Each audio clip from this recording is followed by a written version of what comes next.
भीमराव अंबेडकर का जीवन परिचय प्रस्तावना। भीमराव अंबेडकर भारतीय इतिहास के ऐसे महानायक थे जिन्होंने सामाजिक न्याय, समानता और मानवाधिकारों के लिए अपना संपूर्ण जीवन समर्पित कर दिया। वे एक कुशल विधिवेत्ता, समाज सुधारक, अर्थशास्त्री, राजनीतिज्ञ और भारत के संविधान निर्माता थे। भारतीय समाज के शोषित वंचित तबकों के उत्थान के लिए उन्होंने जो संघर्ष किया वह आज भी करोड़ों लोगों के लिए प्रेरणा का स्रोत है। प्रारंभिक जीवन। भीमराव अंबेडकर का जन्म 14 अप्रैल 1891 को मध्य प्रदेश के महूनगर सैन्य छावनी में हुआ था। उनके पिता का नाम रामजी मालोजी सकपाल और माता का नाम भीमाबाई था। वे महार जाति से थे, जिसे उस समय अस्पृश्य समझा जाता था। बचपन में उनका जीवन अत्यंत कठिनाइयों से भरा था। उन्हें विद्यालय में भेदभाव का सामना करना पड़ता था। उन्हें अलग बैठाया जाता था। पानी पीने के लिए भी दूसरों पर निर्भर रहना पड़ता था। इन अपमानजनक परिस्थितियों ने उनके मन में सामाजिक असमानता के खिलाफ संघर्ष करने की ज्वाला जगा दी। शिक्षा। भीमराव अंबेडकर पढ़ाई में अत्यंत मेधावी थे। उनके पिता शिक्षा के महत्व को समझते थे और अपने बेटे को पढ़ाने के लिए समर्पित थे। भीमराव ने 1907 में एल्फिंस्टन हाई स्कूल से मैट्रिक की परीक्षा पास की। इसके बाद उन्होंने एल्फिंस्टन कॉलेज, मुंबई से बी की डिग्री प्राप्त की। 1913 में उन्हें बड़ौदा के महाराजा सयाजीराव गायकवाड़ से छात्रवृत्ति मिली, जिसके तहत वे उच्च शिक्षा के लिए अमेरिका गए। उन्होंने कोलंबिया विश्वविद्यालय, न्यूयॉर्क से अर्थशास्त्र में एम और फिर पीएच की उपाधि प्राप्त की। इसके बाद वे London School of Economics (LSE) गए, जहां से उन्होंने DSc की डिग्री ली और बैरिस्टर बनने के लिए ग्रेज इन से कानून की पढ़ाई पूरी की। सामाजिक सुधार कार्य। अंबेडकर का जीवन समाज के वंचित और पिछड़े वर्गों के अधिकारों के लिए संघर्ष से भरा था। उन्होंने जाति प्रथा और अस्पृश्यता के खिलाफ कई आंदोलन किए। महाड़ सत्याग्रह 1927। महाड़ में अंबेडकर ने पानी के सार्वजनिक स्रोतों पर अछूतों के अधिकार के लिए आंदोलन चलाया। यह पहला ऐसा आंदोलन था जिसमें अस्पृश्यों ने अपने अधिकार के लिए संगठित होकर आवाज उठाई। चावदार तालाब सत्याग्रह। चावदार तालाब तक पानी पीने का अधिकार पाने के लिए अंबेडकर ने एक बड़ा सत्याग्रह आयोजित किया। इस आंदोलन में उन्होंने पहली बार सार्वजनिक रूप से मनुस्मृति का दहन किया, जो वर्ण व्यवस्था का प्रतीक मानी जाती थी। मंदिर प्रवेश आंदोलन। अंबेडकर ने अस्पृश्यों के लिए मंदिरों के दरवाजे खोलने हेतु आंदोलन किए। उनका मानना था कि धार्मिक स्थलों में समानता के बिना सामाजिक समानता संभव नहीं है। राजनीतिक योगदान। अंबेडकर ने न केवल सामाजिक बल्कि राजनीतिक स्तर पर भी दलितों और पिछड़े वर्गों के अधिकारों के लिए लड़ाई लड़ी। उन्होंने बहिष्कृत हितकारिणी सभा 1924 की स्थापना की और बाद में स्वतंत्र श्रमिक पार्टी बनाई। पूना समझौता 1932। जब ब्रिटिश सरकार ने कम्युनल अवार्ड के तहत दलितों को पृथक निर्वाचन का अधिकार दिया, तब महात्मा गांधी ने इसका विरोध किया और आमरण अनशन पर बैठ गए। इस स्थिति में अंबेडकर और गांधी जी के बीच पूना समझौता हुआ, जिसके तहत दलितों को पृथक निर्वाचन की बजाय आरक्षित सीटें दी गईं। संविधान निर्माण 1947 में भारत स्वतंत्र हुआ और अंबेडकर को संविधान सभा की प्रारूप समिति का अध्यक्ष नियुक्त किया गया। उनकी अध्यक्षता में भारतीय संविधान का निर्माण हुआ, जो आज भी विश्व के सबसे बड़े लोकतंत्र का मूल आधार है। संविधान ने सभी नागरिकों को समानता, स्वतंत्रता, धर्मनिरपेक्षता और न्याय जैसे मूल अधिकार प्रदान किए।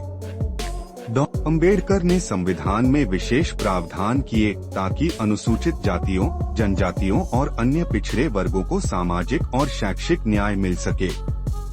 बौद्ध धर्म में दीक्षा। अंबेडकर जाति प्रथा और हिंदू धर्म में व्याप्त असमानताओं से अत्यंत क्षुब्ध थे। वर्षों तक अध्ययन और मंथन के बाद उन्होंने निर्णय लिया कि वे बौद्ध धर्म ग्रहण करेंगे। 14 अक्टूबर 1956 को नागपुर में एक विशाल समारोह में डॉ. अंबेडकर ने लगभग 5 लाख अनुयायियों के साथ बौद्ध धर्म की दीक्षा ली। उन्होंने तीसरी क्रांति का आह्वान किया और बौद्ध धर्म को मानवता, समानता और करुणा का प्रतीक बताया। अंतिम समय डॉ. अंबेडकर का स्वास्थ्य जीवन के अंतिम वर्षों में बिगड़ने लगा था।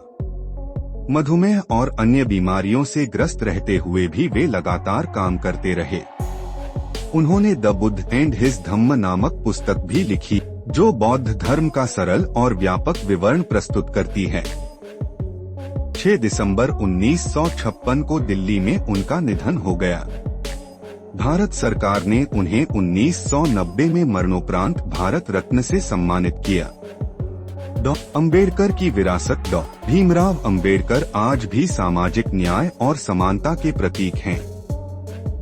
उनके विचार और संघर्ष केवल भारत तक सीमित नहीं रहे, बल्कि पूरी दुनिया में शोषित और वंचित वर्गों के लिए प्रेरणा का स्रोत बने।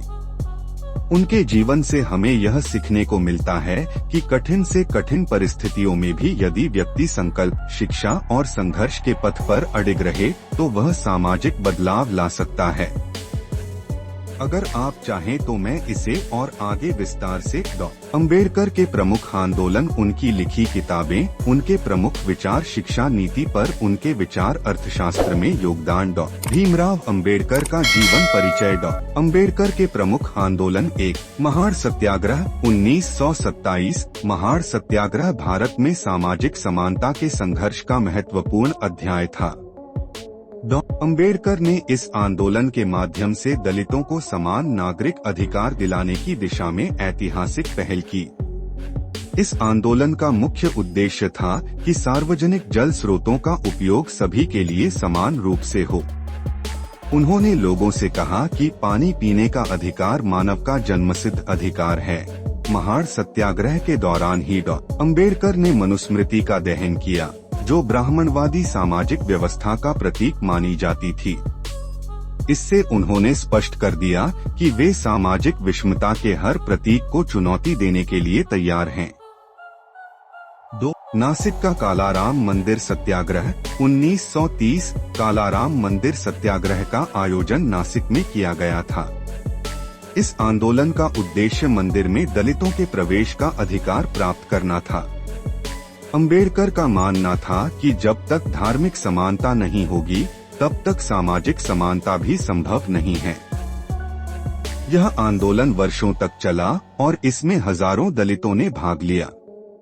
3. साइमन कमीशन का बहिष्कार 1928। डॉ. अंबेडकर ने साइमन कमीशन के बहिष्कार के दौरान भारतीय समाज के वंचित वर्गों के अधिकारों की मांग को मुखर किया। वे मानते थे कि अगर नई व्यवस्था में दलितों को अधिकार नहीं मिलते तो स्वतंत्रता का कोई अर्थ नहीं होगा। डॉ. अंबेडकर के प्रमुख विचार। 1. समानता और स्वतंत्रता। अंबेडकर के अनुसार समाज में समानता और स्वतंत्रता एक दूसरे के पूरक हैं। अगर किसी एक का अभाव होगा तो दूसरे का भी कोई मूल्य नहीं रह जाएगा। उनका मानना था कि राजनीतिक स्वतंत्रता तब तक अधूरी है जब तक सामाजिक और आर्थिक समानता प्राप्त नहीं होती। 2. शिक्षा का महत्व। डॉ. अंबेडकर ने शिक्षा को सामाजिक सुधार का सबसे बड़ा साधन माना। उन्होंने कहा था, शिक्षित बनो, संगठित रहो और संघर्ष करो। उनके अनुसार शिक्षा ही वह शक्ति है जो सामाजिक बेड़ियों को तोड़ सकती है।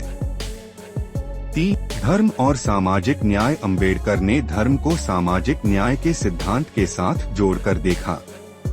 वे कहते थे कि धर्म मानव कल्याण के लिए होना चाहिए, न कि मानव के शोषण के लिए। हिंदू धर्म में व्याप्त जाति व्यवस्था के कारण उन्होंने बौद्ध धर्म को अपनाया, जो करुणा और समानता का प्रतीक था। डॉ. अंबेडकर का साहित्यिक योगदान। डॉ. अंबेडकर एक प्रखर लेखक थे।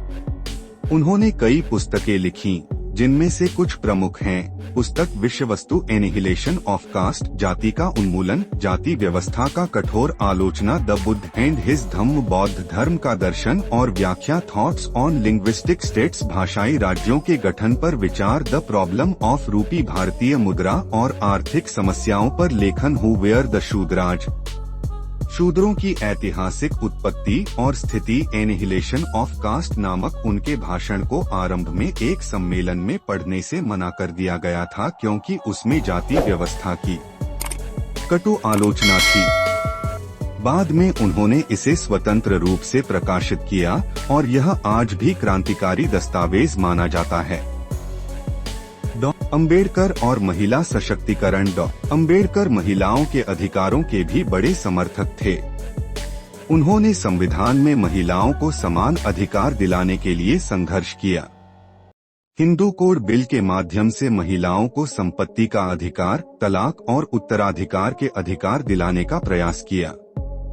हालांकि उस समय के सामाजिक और राजनीतिक विरोध के चलते उनका यह प्रयास सफल नहीं हो पाया, लेकिन उन्होंने महिलाओं की स्वतंत्रता के बीज बो दिए जो आगे चलकर भारतीय समाज में बड़े परिवर्तनों का आधार बने। बौद्ध धर्म और नव्यान आंदोलन। डॉ. अंबेडकर ने बौद्ध धर्म का जो रूप ग्रहण किया उसे नव्यान न्यू व्हीकल कहा गया। यह बौद्ध धर्म की एक ऐसी शाखा थी जो समाज में सामाजिक समानता, स्वतंत्रता और करुणा पर आधारित थी। उन्होंने पंचशील और अष्टांगिक मार्ग जैसे मूल बौद्ध सिद्धांतों को अपने आंदोलन का आधार बनाया।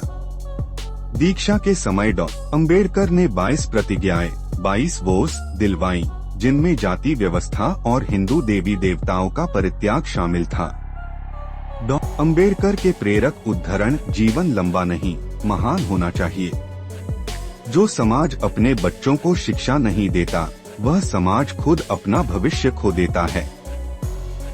स्वतंत्रता का अर्थ है अवसरों की समानता। धर्म वह होना चाहिए जो समानता, स्वतंत्रता और भ्रातृत्व सिखाए। डॉ. अंबेडकर का प्रभाव आज भी। डॉ. अंबेडकर के विचार भारत के सामाजिक और राजनीतिक विमर्श का महत्वपूर्ण हिस्सा हैं। आरक्षण नीति उनके प्रयासों से अनुसूचित जातियों और जनजातियों के लिए शिक्षा, नौकरियों और राजनीति में आरक्षण की व्यवस्था हुई। दलित आंदोलन उनके विचारों ने दलित आंदोलन को जन्म दिया और उसे शक्ति दी। समानता और मानवाधिकार उनके सिद्धांतों ने भारत में मानवाधिकार आंदोलन को गति दी।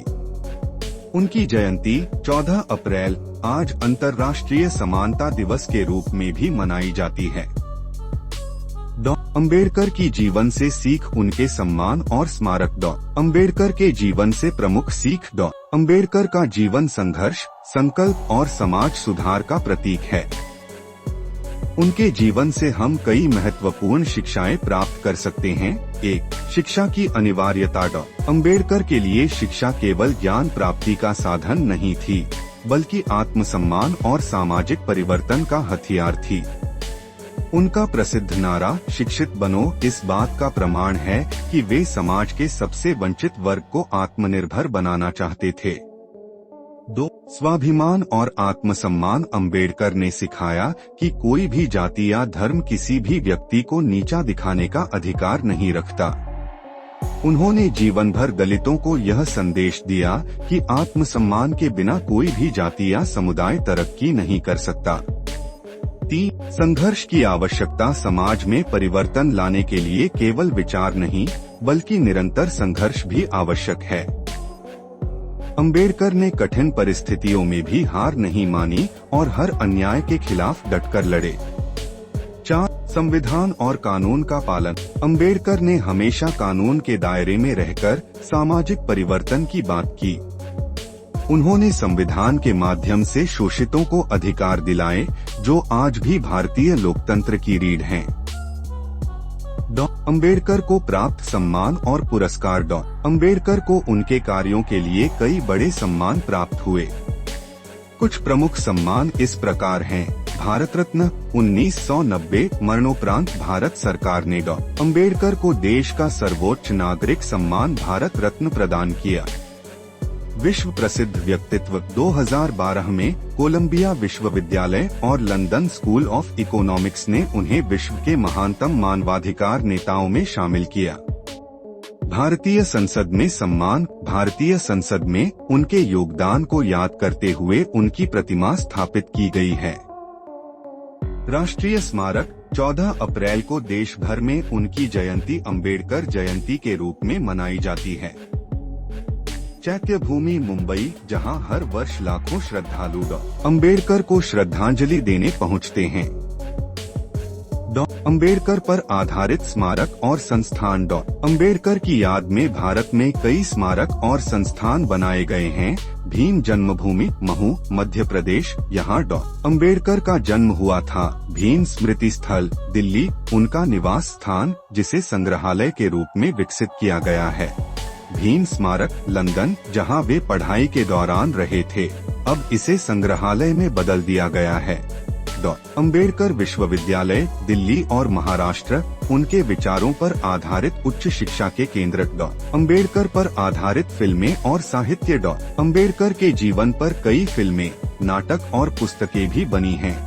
बाबा साहेब अम्बेडकर फिल्म 2000। अम्बेडकर के जीवन पर आधारित प्रसिद्ध फिल्म, जिसमें दक्षिण भारतीय अभिनेता मोहनलाल ने भूमिका निभाई। भीमायन ग्राफिक नॉवेल, उनके जीवन को चित्रों और संवादों के माध्यम से प्रस्तुत किया गया है। द ग्रेट लिबरेटर, उन पर आधारित अंतर्राष्ट्रीय स्तर पर चर्चित पुस्तक। अम्बेडकर का वैश्विक प्रभाव। अम्बेडकर का प्रभाव केवल भारत तक सीमित नहीं रहा। वे विश्व के पहले नेताओं में से एक थे जिन्होंने मानवाधिकार, समानता और सामाजिक न्याय के मुद्दों को वैश्विक मंच पर उठाया। संयुक्त राष्ट्र ने उनके कार्यों को मानवाधिकारों के प्रारंभिक दस्तावेजों की प्रेरणा बताया है।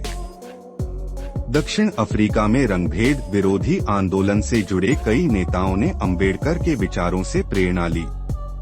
निष्कर्ष। भीमराव अम्बेडकर का जीवन एक ऐसे युग पुरुष की कहानी है जिसने अपने असाधारण साहस, संघर्ष और बुद्धिमत्ता के बल पर न केवल अपने जीवन को बदला, बल्कि करोड़ों लोगों को एक नई दिशा दी।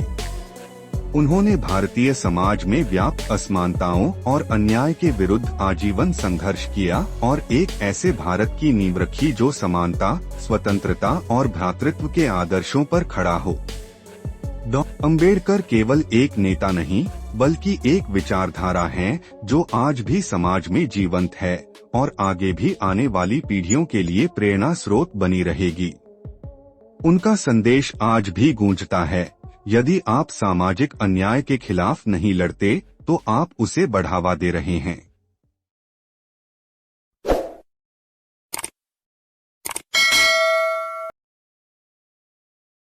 भीमराव अंबेडकर संघर्ष से महानता तक बहुत समय पहले भारत में जाति का अंधेरा छाया हुआ था। समाज में ऊंच नीच का भेदभाव इतना गहरा था कि कुछ लोगों को इंसान तक नहीं समझा जाता था। ऐसे कठिन समय में एक छोटे से बच्चे ने जन्म लिया, भीमराव। भीमराव बचपन से ही अलग नजरों से देखे जाते थे। स्कूल में उन्हें अलग बैठाया जाता था। पानी पीने के लिए भी वह खुद घड़े को छू नहीं सकते थे। अगर पानी चाहिए होता तो किसी ऊंची जाति के बच्चे को बुलाना पड़ता था। यह भेदभाव भीमराव के कोमल मन को बहुत चोट पहुंचाता था, लेकिन उन्होंने हार नहीं मानी। एक दिन स्कूल में जब मास्टर जी ने भीमराव से सवाल पूछा, बड़े होकर क्या बनना चाहते हो? भीमराव ने कहा, मैं ऐसा बनूंगा कि मुझे कोई छोटा न समझे। यह सपना सिर्फ एक सपना नहीं था, यह भीमराव का संकल्प बन गया। शिक्षा की ओर कदम। गरीब परिवार, अपमान, तानों के बावजूद भीमराव ने पढ़ाई जारी रखी। दिन में स्कूल और रात को लालटेन की रोशनी में किताबें पढ़ते। जब कॉलेज जाना था तो पैसों की कमी थी, लेकिन महाराजा बड़ौदा ने उन्हें छात्रवृत्ति दी। भीमराव अमेरिका गए, वहां उन्होंने दुनिया देखी, सीखा कि असली सम्मान कैसे होता है। जब भीमराव अमेरिका में कोलंबिया यूनिवर्सिटी में पढ़ रहे थे, तो एक दिन उनके प्रोफेसर ने कहा, तुम्हारे विचार दुनिया बदल सकते हैं। यह सुनकर भीमराव के भीतर एक आग जल उठी, अपने देश को बदलने की आग। समाज सुधार की शुरुआत। भारत लौटने के बाद भीमराव ने देखा कि स्थिति अब भी वही है। अब उन्होंने सिर्फ पढ़ाई नहीं की, बल्कि समाज को जागरूक करने का बीड़ा उठाया। दलितों के लिए पानी के अधिकार के लिए आंदोलन किया। मंदिरों के दरवाजे खुलवाने के लिए संघर्ष किया। मनुस्मृति जैसी रूढ़ियों का विरोध किया। उनकी एक सभा में एक बूढ़ी महिला आई, पैरों में चप्पल नहीं थी, कपड़े फटे थे, फिर भी आंखों में उम्मीद थी। भीमराव ने उसका हाथ पकड़कर कहा, अब तुम्हें झुकना नहीं पड़ेगा, हम मिलकर लड़ेंगे। संविधान निर्माता आज भारत का जो संविधान है, जो हर इंसान को समान अधिकार देता है, जो जाति भेदभाव को गैरकानूनी मानता है, जो स्वतंत्रता, समानता और बंधुता की बात करता है, उसके पीछे डॉक्टर अंबेडकर की दूरदर्शिता और तपस्या है। रात दिन काम करके उन्होंने संविधान का मसौदा तैयार किया। जब लोग थक जाते थे, भीमराव तब भी काम करते रहते थे। उन्होंने कहा था, अगर हमें स्वतंत्रता चाहिए तो हमें कानून के द्वारा एकजुट होना होगा। अंतिम प्रेरणा अपने जीवन के अंतिम समय में भी अंबेडकर ने अपने लोगों को नई राह दिखाई। उन्होंने बौद्ध धर्म अपनाया ताकि हर इंसान को सम्मान और आत्मगौरव मिल सके। 6 दिसंबर 1956 को भीमराव ने शरीर छोड़ा, लेकिन उनके विचार आज भी करोड़ों दिलों में जिंदा हैं। उनकी एक पंक्ति आज भी गूंजती है, मैं ऐसे धर्म को मानता हूँ जो स्वतंत्रता, समानता और बंधुता सिखाए। डॉक्टर अंबेडकर का संदेश, शिक्षित बनो, शिक्षा से ही आत्मसम्मान आएगा। संगठित बनो, मिलकर चलोगे तो कोई तुम्हें तोड़ नहीं सकता। संघर्ष करो, अधिकार मांगने से नहीं, लड़ने से मिलते हैं। अगर भीमराव जैसा एक बच्चा जिसने घड़े से पानी भी नहीं पीने दिया जाता था, पूरे भारत का संविधान निर्माता बन सकता है, तो हम भी अपने सपनों को पूरा कर सकते हैं। जरूरत है सिर्फ संकल्प, संघर्ष और समर्पण की। अगर वीडियो इंफॉर्मेटिव लगी हो तो सब्सक्राइब करें हमारे YouTube चैनल को।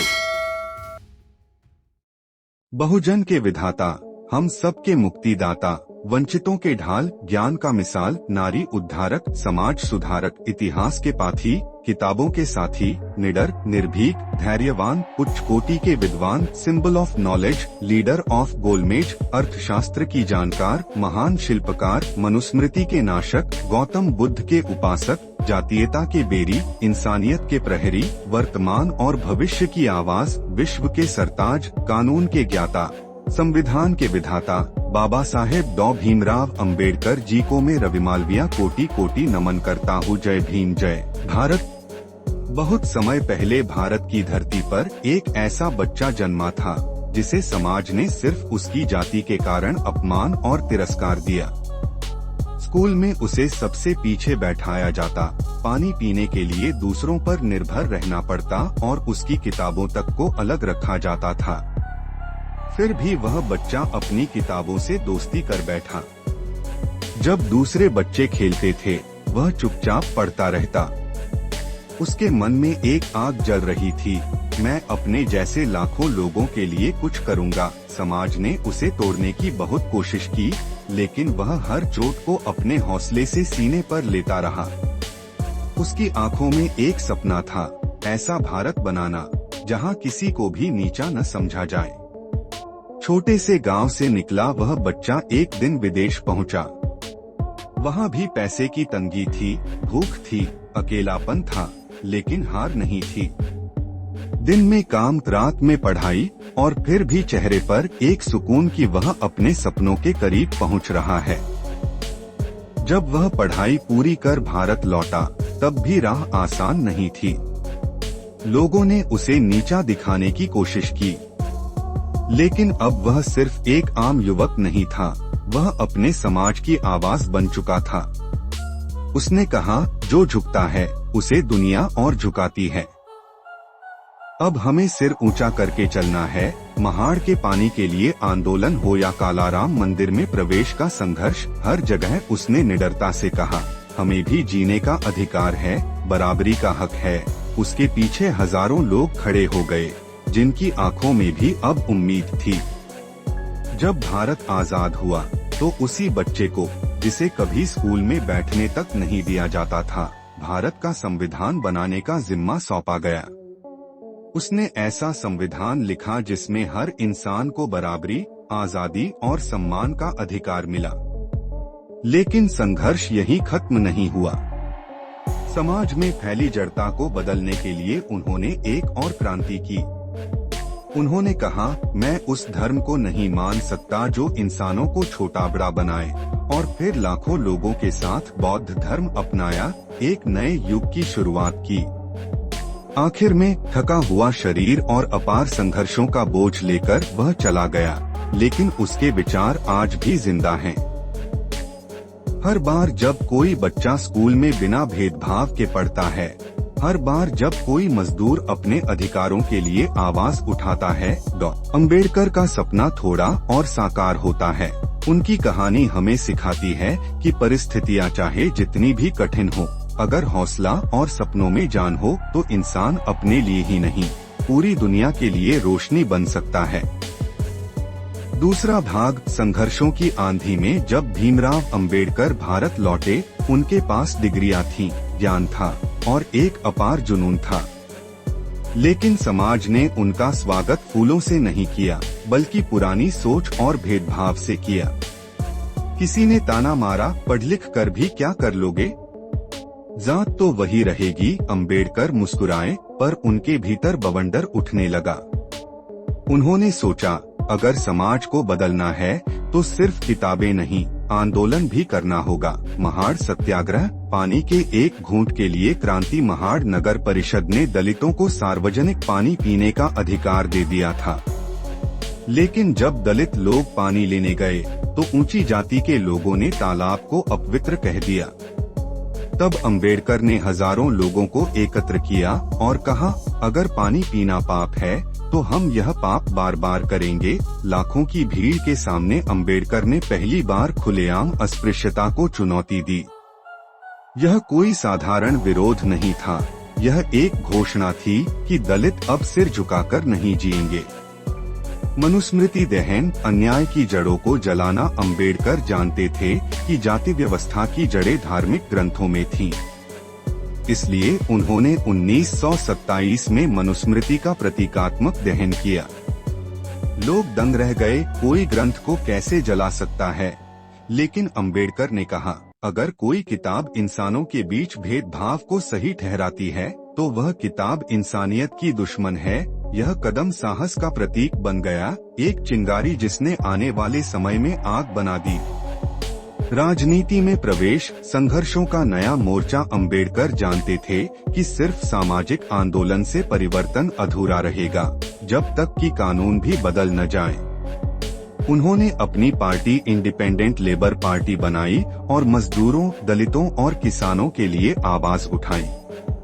जब भारत आजाद होने वाला था, तब डॉ. अंबेडकर को संविधान सभा में बुलाया गया। वहाँ भी भेदभाव था, बहुत से लोग उन्हें संविधान बनाने के लायक नहीं मानते थे। लेकिन जब उन्होंने संविधान का पहला ड्राफ्ट रखा तो पूरा देश चुप हो गया। उसमें हर इंसान की आजादी, समानता और गरिमा की रक्षा के लिए अधिकार थे, जिसे कभी स्कूल में पानी नहीं पीने दिया गया था। आज वह भारत के भविष्य की रूपरेखा बना रहा था। धर्म परिवर्तन, एक नई सुबह। जीवन के अंतिम वर्षों में डॉ. अंबेडकर ने महसूस किया कि जब तक दलित हिंदू धर्म में रहेंगे वे बराबरी नहीं पा सकते।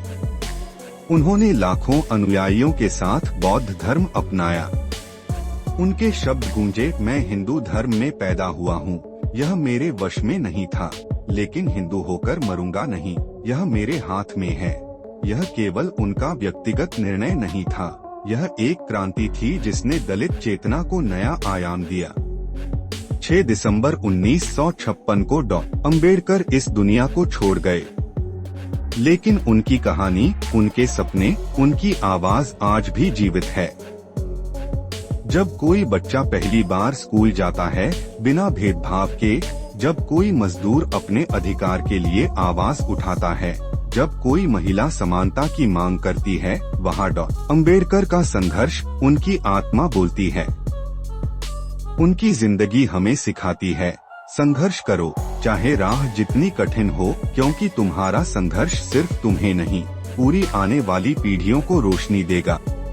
अगर वीडियो इंफॉर्मेटिव लगी हो तो सब्सक्राइब करें हमारे YouTube चैनल को। भीमराव अंबेडकर के संघर्ष की कहानी 1। परिचय। भारत के इतिहास में कुछ ऐसे व्यक्तित्व हुए हैं जिन्होंने न केवल अपने जीवन से बल्कि अपने विचारों और कार्यों से भी सामाजिक बदलाव की गहरी नींव रखी। डॉ. भीमराव रामजी अंबेडकर 1891 से 1956 एक ऐसे ही युग पुरुष थे। वे एक महान समाज सुधारक, शिक्षाविद, अर्थशास्त्री, राजनीतिज्ञ और भारतीय संविधान के मुख्य शिल्पकार थे। अस्पृश्यता और जातिवाद के दंश को झेलते हुए उन्होंने अपने बलबूते शिक्षा, न्याय और समानता के लिए आजीवन संघर्ष किया। उनका जीवन संघर्ष आत्मसम्मान और मानवाधिकारों के लिए सतत प्रयास का प्रतीक बन चुका है। आइए उनके जीवन के विभिन्न पहलुओं में झांकते हैं और उनके संघर्षों को विस्तार से समझते हैं। एक परिचय। भारत के इतिहास में कुछ नाम ऐसे हैं जिन्होंने अपने विचारों और कार्यों से सामाजिक, आर्थिक और राजनीतिक क्रांति ला दी। डॉ. भीमराव रामजी अंबेडकर उन महान व्यक्तित्वों में से एक हैं।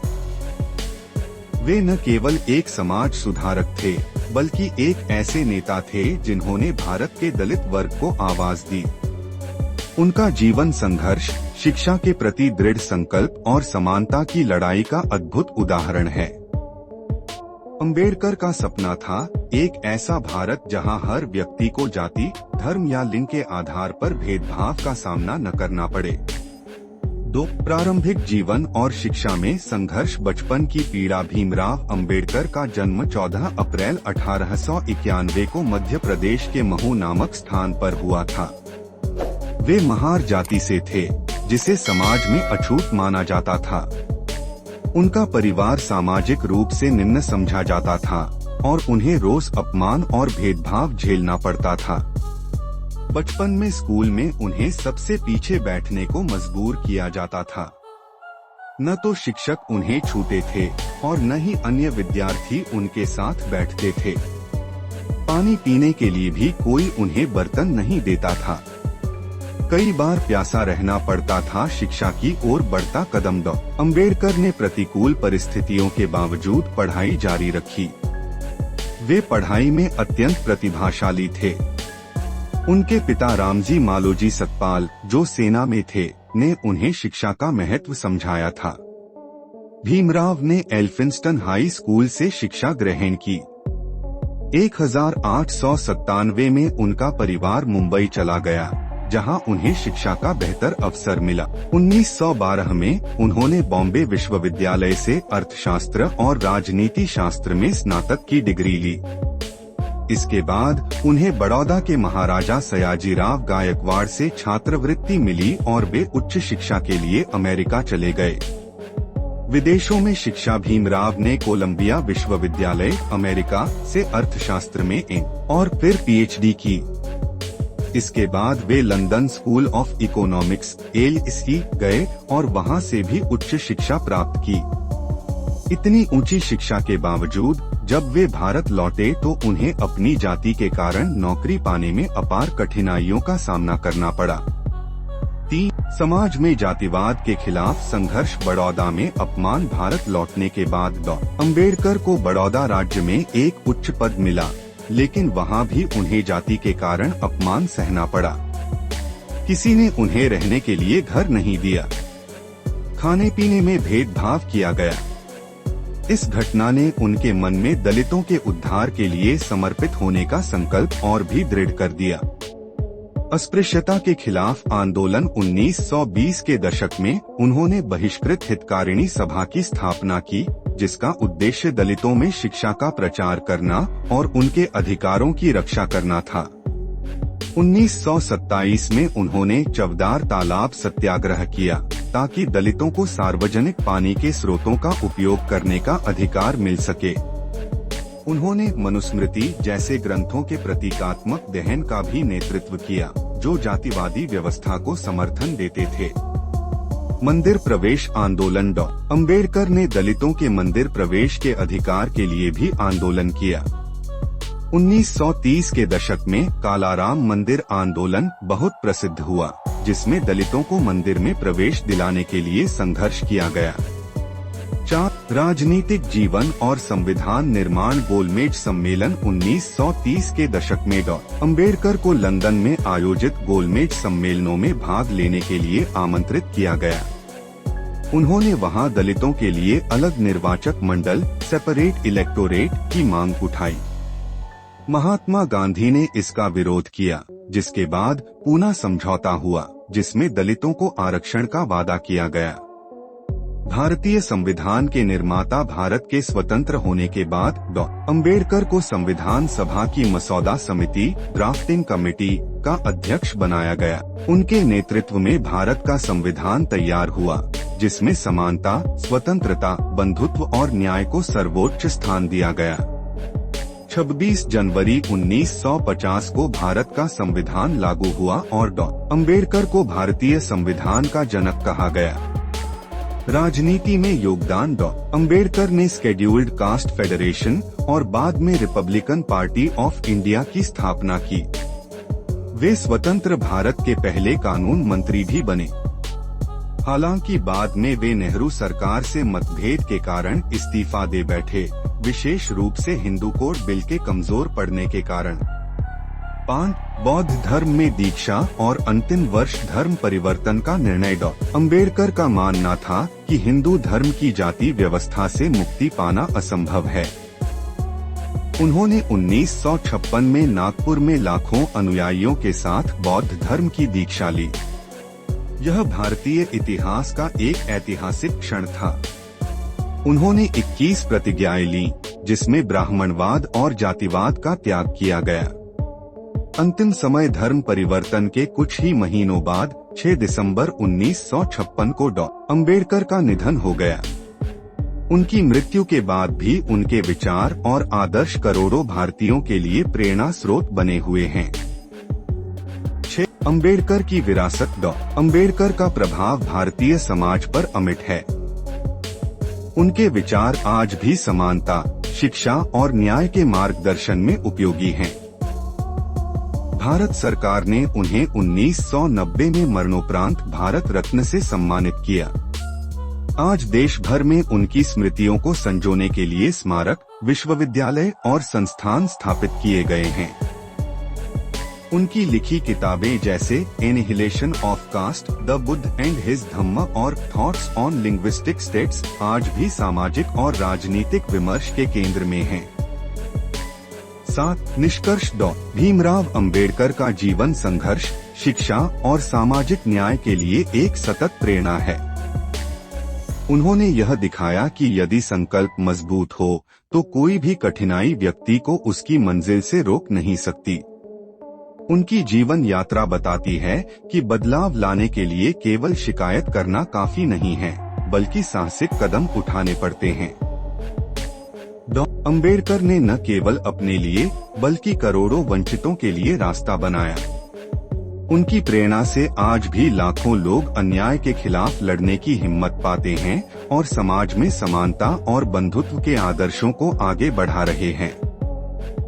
अगर वीडियो इंफॉर्मेटिव लगी हो तो सब्सक्राइब करें हमारे YouTube चैनल को। सामाजिक क्रांति के इतिहास में के डॉक्टर बाबा साहेब आम्बेडकर के योगदान को कभी भुलाया नहीं जा सकता। विलायत से अर्थशास्त्र में डॉक्टरेट की उच्च डिग्री प्राप्त करने के बाद बाबा साहब आम्बेडकर 1917 में भारत आए। अपने करार के अनुसार कुछ समय उन्होंने बड़ौदा रियासत में अर्थ मंत्री के रूप में कार्य किया, लेकिन वे यहां अधिक नहीं रह पाए। दरबार के कारकुन अछूत समझकर उनके साथ अपमानजनक व्यवहार किया करते। उच्च शिक्षित और इतने ऊंचे पद पर आसीन होने के बावजूद भी उन्हें अपमान सहना पड़ा।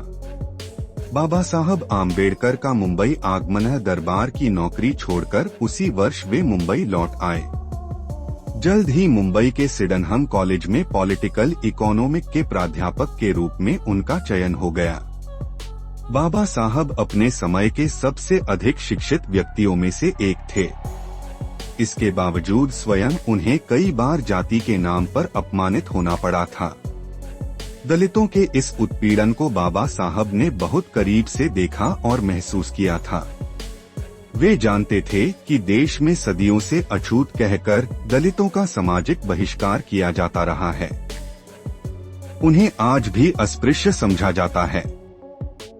कहीं मंदिर प्रवेश से रोका जाता तो कहीं रास्ते पर चलने तक की पाबंदी होती। सार्वजनिक तालाब कुओं से उन्हें पानी तक लेने की इजाजत न होती। दलितों के साथ हो रहे इस अमानवीय व्यवहार ने बाबा साहब को बहुत गहरे तक आहत किया, लेकिन वे निराश नहीं हुए। सदियों से चले आ रहे इस अन्याय के खिलाफ उन्होंने संघर्ष करने का निश्चय कर किया। दरअसल बाबा साहब इन सामाजिक बुराइयों को जड़ से मिटाना चाहते थे। उस समय देश में अंग्रेजों का शासन था। गांधी जी के नेतृत्व में स्वतंत्रता संग्राम का संघर्ष जारी था। बाबा साहब का कहना था कि दलित समाज की मुक्ति के बिना हमारी स्वतंत्रता अधूरी है। दलित समाज की मुक्ति के लिए बाबा साहब आम्बेडकर ने जन संघर्ष और सामूहिक आंदोलन के मार्ग को चुना था। वे जानते थे कि संघर्ष द्वारा एक तरफ उन्हें अपने अधिकार तो प्राप्त होंगे ही, साथ ही सदियों से पीड़ित दलित तबके के भीतर आत्मसम्मान की भावना भी जागृत होगी। महाराष्ट्र में दलित समाज की स्थिति है। महाराष्ट्र कई स्थानों पर दलितों को सार्वजनिक तालाब या कुएं से पानी लेने की अनुमति नहीं थी। यदि कोई दलित व्यक्ति सार्वजनिक तालाब से पानी लेने की हिम्मत दिखाता तो पूरे समाज को इसके परिणाम भुगतने पड़ते। कितनी अजीब बात है, जल, जमीन और वन जैसी प्राकृतिक संपदा जिस पर प्रत्येक प्राणी का अधिकार है, लेकिन दलितों को अछूत कहकर उनका बहिष्कार किया जाता था। संघर्ष के मार्ग का चयन बाबा साहब स्वयं दलित समुदाय से थे। वे भारतीय समाज की सनातनी व्यवस्था से भलीभांति परिचित थे। अंग्रेजों के शासन में भी भारतीय सामाजिक व्यवस्था में कोई बदलाव नहीं आया था। सार्वजनिक जीवन में उन्हें बहिष्कृत जीवन ही जीना पड़ता। दलितों की इस दशा देखकर वे बड़े आहत हुए। अपने भविष्य को लेकर बाबा साहब आम्बेडकर के सामने दो मार्ग थे। एक तो अपनी शिक्षा को आधार बनाकर धन दौलत कमाते, या फिर असहाय दलितों की आवाज बनकर उनकी की मुक्ति के लिए संघर्ष करते। बाबा साहब ने संघर्ष की राह चुनी। इसी के साथ सन 1924 को मुंबई में उन्होंने दलित उद्धार के लिए बहिष्कृत हितकारिणी सभा नामी एक संस्था बनाई। इस सभा में अस्पृश्य सदस्यों के साथ साथ ऊंची जाति के भी सदस्य जुड़े थे। कई स्थानों पर इस संस्था के अंतर्गत सभाओं का आयोजन भी किया गया। चवदार तालाब आंदोलन, सार्वजनिक तालाब और कुओं को लेकर उन दिनों मुंबई प्रेसिडेंसी की ओर से एक सरकारी अध्यादेश पारित हुआ था कि सार्वजनिक जल स्रोतों पर सभी नागरिकों का अधिकार होगा। इसी अध्यादेश को आधार बनाकर महाड़ के नगराध्यक्ष सुरेंद्रनाथ टिप्पणीस ने 1924 में चवदार तालाब को भी सार्वजनिक संपत्ति घोषित किया, यानी अब तालाब से सबको पानी लेने का अधिकार प्राप्त था। इसके बावजूद सवर्ण जातियों की ओर से अघोषित तौर पर दलितों का सामाजिक बहिष्कार जारी था। चौदार तालाब से दलितों को पानी लेने नहीं दिया जाता था। अगर कोई साहस दिखाता भी तो उसे कठोर यातनाएं सहनी पड़ती। दलित महिलाओं को मीलों दूर पानी के लिए जाना पड़ता।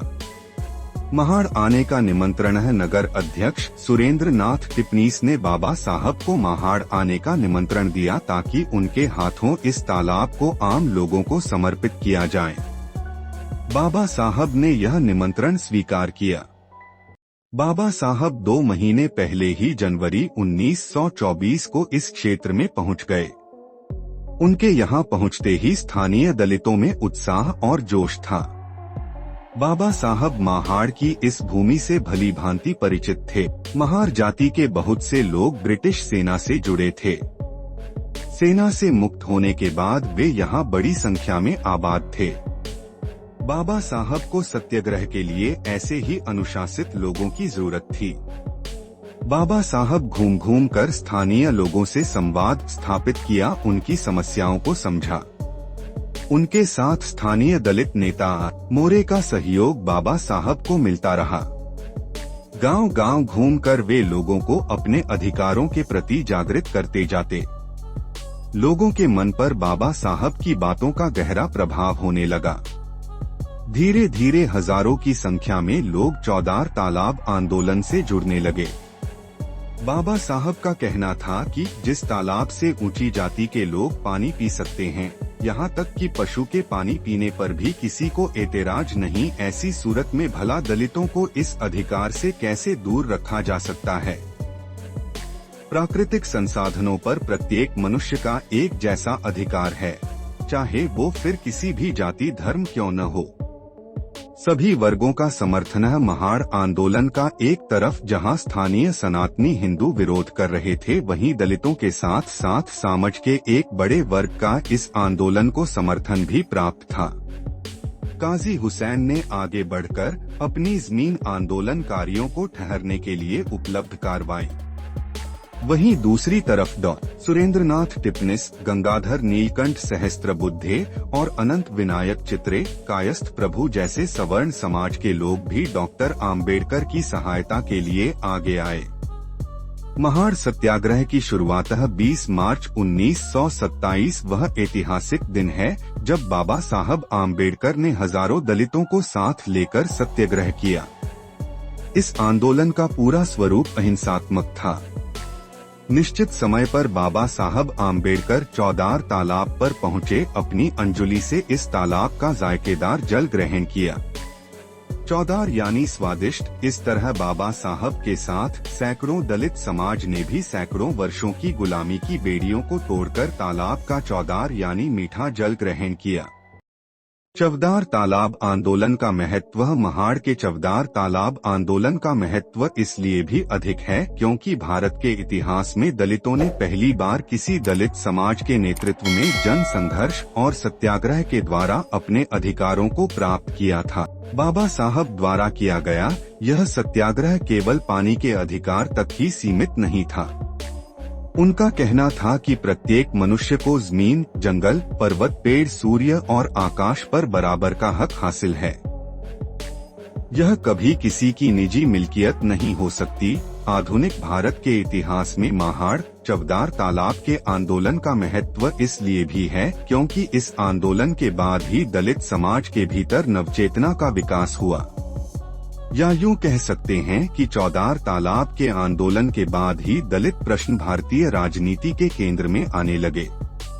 आज भी हर वर्ष 20 मार्च को महाड़ के चौदार तालाब के दर्शन के लिए पूरे देश से हजारों की संख्या में दलित समाज के लोग गाते बजाते हाथों में परचम लिए जय भीम के नारे लगाते हुए पहुंचते हैं। देश के कोने कोने से आए हजारों लोगों का उत्साह और जोश देखते ही बनता है। चौदार तालाब का संघर्ष हमें बताता है कि सभी प्राकृतिक संसाधन हमारे अपने हैं। पानी, हवा, सूर्य पर हम सबका एक समान अधिकार है। आज विकास और कानून के आड़ में उद्योग, खनन और बाजार का जाल बिछाया जा रहा है। धीरे धीरे जल, जमीन और वनों का अधिकार सामान्य जन से छिनता जा रहा है। 100 साल पहले बाबा साहब आम्बेडकर द्वारा किए गए महाड़ आंदोलन का महत्व इस संदर्भ में देखना चाहिए।